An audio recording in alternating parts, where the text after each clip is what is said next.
Il y a 55 millions d'années, la Terre est un monde tropical, chaud et humide. Les dinosaures ont disparu depuis 10 millions d'années. Une nouvelle ère commence. La mer de Thétis recouvre une grande partie du globe. Ses eaux chaudes et peu profondes seront le berceau d'une transformation extraordinaire. Dans les forêts denses de ce qui est aujourd'hui le Pakistan, un petit mammifère discret erre entre les arbres. Il s'appelle l'Indoyus. Il ressemble à un petit cerf. Il s'approche d'une rivière pour boire. Il est herbivore, prudent, vulnérable aux prédateurs. L'eau représente pour lui un refuge. Peu à peu, il entre dans l'eau. Ses os, plus denses que ceux des autres mammifères, l'aident à rester immergé. L'eau devient son allié. L'Indoyus appartient aux artiodactyles, les mammifères à doigts pairs.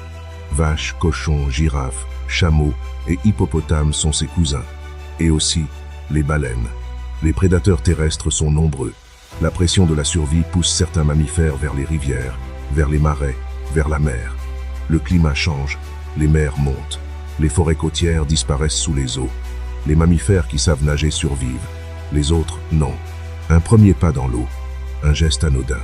Pourtant, ce moment va changer l'histoire de la vie sur Terre pour toujours. L'hippopotame est aujourd'hui le plus proche parent terrestre de la baleine.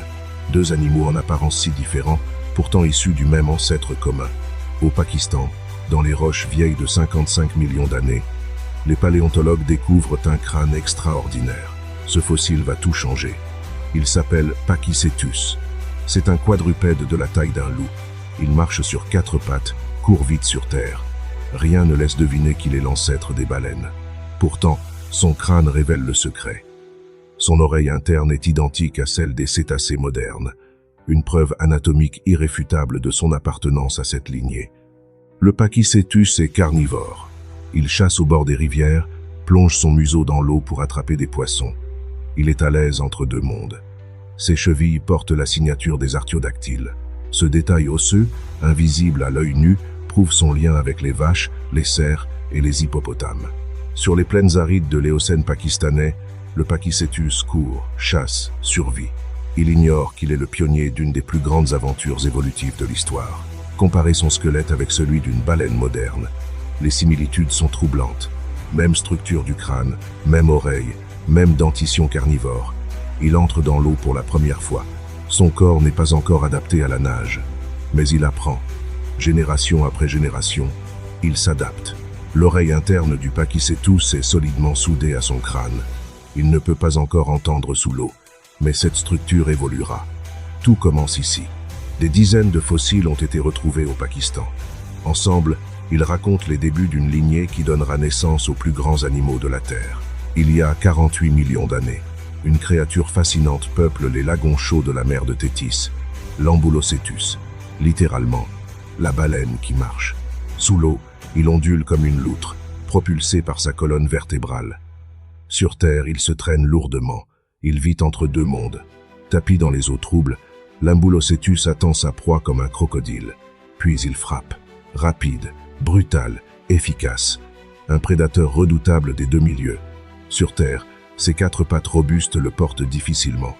Son corps massif de 300 kg n'est plus fait pour courir. La mer l'appelle de plus en plus fort. Ses pieds sont palmés. Une adaptation décisive. L'eau n'est plus un obstacle mais un milieu naturel. Chaque génération nage un peu mieux que la précédente. Il n'a plus d'oreille externe. Il détecte les vibrations par sa mâchoire inférieure, comme les cétacés modernes. Son ouïe évolue pour le milieu aquatique. Il nage en eau douce comme en eau salée. Les analyses isotopiques de ses dents le prouvent. Il explore les lagunes, les fleuves et s'aventure en mer ouverte. 3 mètres de long, 200 à 300 kilos.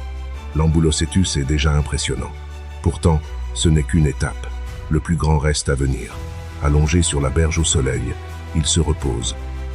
Il est encore attaché à la terre.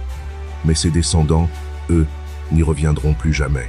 Le long des côtes de la mer de Thétis, il nage et explore. Sans le savoir, il trace la route que suivront toutes les baleines pendant 50 millions d'années. Il y a 45 millions d'années, le Rhodocetus glisse dans les eaux de la mer de Thétis. Son corps est plus allongé, plus profilé. La mer a définitivement gagné. Ses pattes postérieures sont réduites, vestigiales. Elles ne lui servent plus à marcher. Elles traînent dans l'eau, inutiles. L'évolution les efface lentement. Sa queue ondule horizontalement comme celle des baleines modernes. C'est une innovation révolutionnaire. Aucun poisson ne nage ainsi. C'est la signature des cétacés.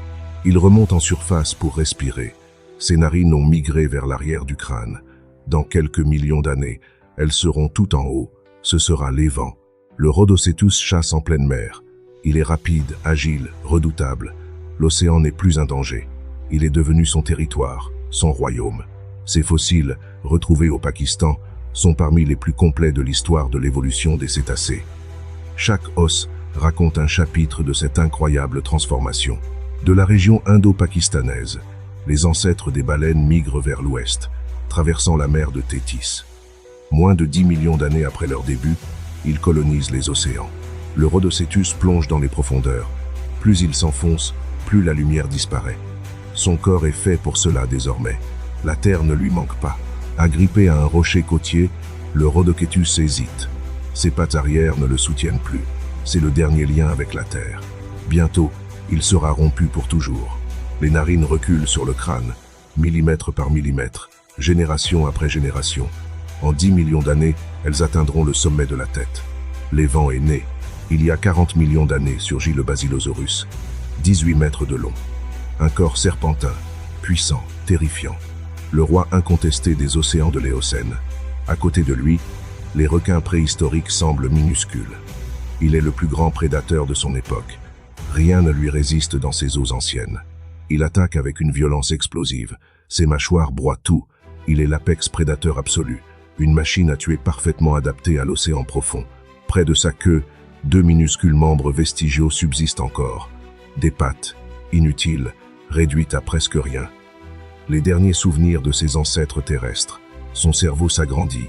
Une structure appelée melon commence à se former dans son crâne. Les prémices de l'écolocation apparaissent. Les baleines apprennent à voir avec le son.